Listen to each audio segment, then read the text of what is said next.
My open house tips. First tip is to be prepared. Have a checklist. Know what you need at your open house. Make sure you have everything for it. Don't forget your signs. I will be brutally honest and say I have forgotten my signs before. If you haven't forgotten your signs going to an open house, then you haven't been selling real estate for long enough. Second thing to think about, know your inventory and know what's sold. So when a prospective buyer comes to an open house, assuming it's not your own listing, you should know every other listing that's in the building, know what's vacant, and if it's vacant, is it the keys on a lockbox? Can you show it after the open house? You know, how can you scoop up this buyer, right? Know your product. The more information that you've got, the better chances you are of picking up new clients that day. My third and final tip is to be present. If you're doing an open house at a condo building, hang out in the lobby. If no one shows up for some reason to look at the home, at least you have a chance to meet prospective sellers for the future, right? The people that live in the building. Show off your marketing, always have a feature sheet with you. Just this past weekend, I gave out 2 sets of my feature sheets to 2 sellers in the building in Mount Pleasant area. And who knows, I mean, 3 years, 4 years, 5 years down the road, they might call me and say, hey, we remembered our conversation with you. You're a really nice guy. We're gonna list our home with you. Good things happen to good people. And but yeah, some of my tips for open houses. I don't do them all the time, but I do generally. One of my first tips is I generally find it's best to do open houses yourself personally for one of your listings at the very beginning of the listing. I find it gives you a chance to be there for your client at the very beginning of a listing, and it also allows me to gauge what the public and the consumer's interest and what their feedback is at the listing at the very beginning. So it's some very invaluable feedback that I find that I can pass back to my sellers, especially maybe if we went with a price that they suggested or they didn't take my advice on staging or small repairs. It's good to get that direct information and feedback right away so I can tell them, hey, 10 people came through the open house and what did I say? You know, we should have done that curb appeal stuff, or we should have restaged the downstairs, or whatever that may be. So I find that's one of the most important things.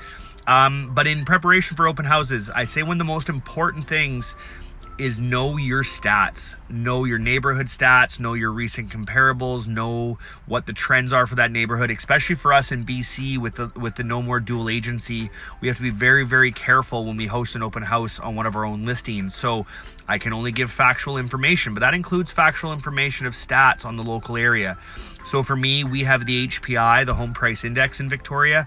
I print off the Home Price Index and I bring it with me. So if people do ask me what's been going on in the neighborhood, even though with the dual agency rules, I can say, hey, here's the Home Price Index. It says for this neighborhood, town home prices are up 10% or they're down 2% or whatever. So I can still speak to factual information, makes me look like a professional. I can still engage with people, but not get into any troubles with the new dual agency rules.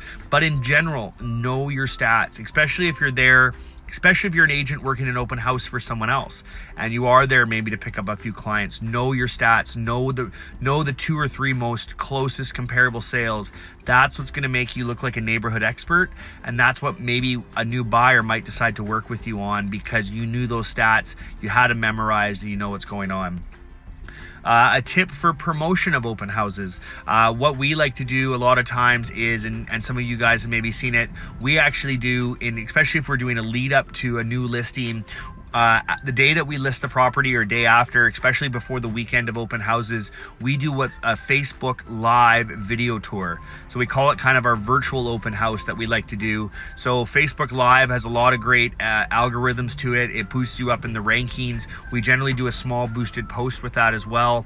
But we use that as a chance to engage with people online, take advantage of social media, give people a sneak glimpse into the property, but we also use it to promote the open house that's coming up as well. So, and generally for that, we will do a geographical targeting, both in the city that we are, and sometimes we'll even do more specifically just the neighborhood right around where that listing is.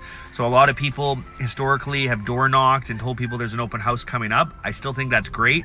I'm a really busy person, so I don't have as much time to go out and door knock and prep for an open house, but I find doing those Facebook posts, geolocation targeted ads, small boosts, a couple bucks a day, whatever that may be, to really promote your open house, I really find is great for the lead up.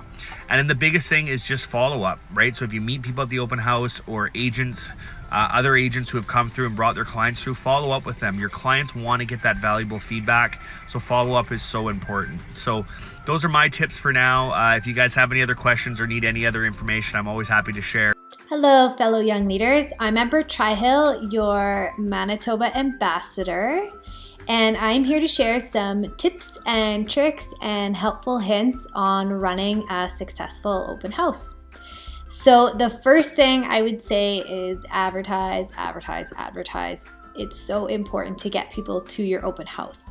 If no one knows you're open, no one's showing up. So I do traditional advertising like boulevard signs. Sometimes I use as much as a dozen in really high traffic areas. And then I also do a pump on social media, so Instagram and Facebook, just to try and get a lot of traffic to the open house.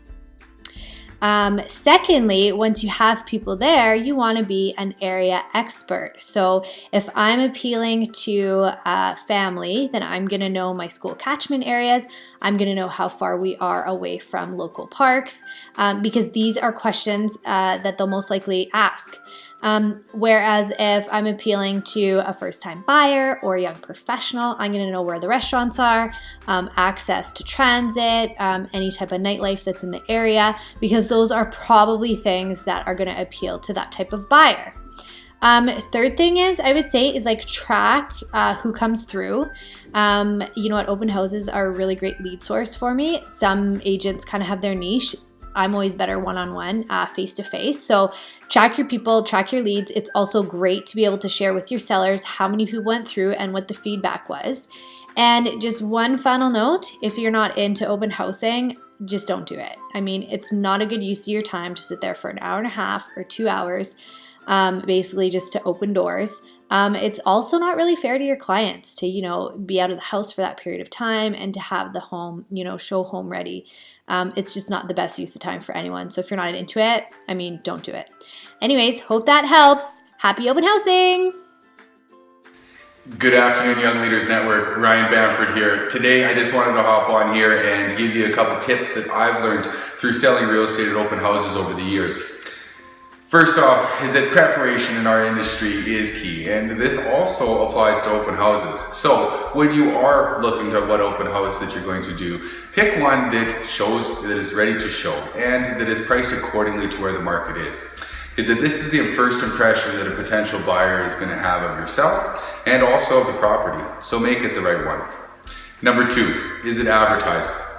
Is that with all the different social media realms out there, is that there's no reason why we shouldn't be having a couple people at least come into our open houses, even if it's a slower time of the year. What I like to do is to set this up maybe 2 to 3 days prior to the open house. This gives people a chance to set it into their day rather than being reactive and trying to catch us maybe the last 5 minutes of our open house. Thirdly is that I think market knowledge and product knowledge is crucial. And what I mean by that is not only having the information about the house that you're sitting in, but also comparable properties out there, maybe some recent solds. The other things are knowing the neighborhood as well too. So what kind of schools? What's the proximity to those schools? What's the walking distance? Maybe if it's a new development, what is the overall plan? Having this kind of information shows that you're prepared, and it also gives people what they're looking for. All in all, guys, the way I look at a successful open house is that I think that if I can take home one lead through it, is that it's worth my time and efforts. So, hope you guys are having a great day out there. Hopefully this will be useful to you in some way, and maybe you can implement it out there. I look forward to hearing your feedback, guys. Hope you're having a great day. Talk soon. Hey there, Curtis Collins from Remax Crown Real Estate here in Regina. So my Remax hustle tip for a successful open house is basically to try to get as close to the buyers that are actually looking for the house that you're trying to sell. So how I do that is through reverse prospecting. So I send an email to those the agents that have sent that listing to prospective buyers and say, hey, I'm hosting an open house tomorrow from 2 to 4. I see you got some interested buyers or potentially interested buyers. So get in touch with them and let them know that I'll be there, and hopefully they'll like it and we can work out a deal together. That's my hustle tip to get close to those buyers that may actually be interested in the house and not just the look you lose from in the neighborhood or just walking down the street. Hope it helps and hope you can implement it on your own. Thanks.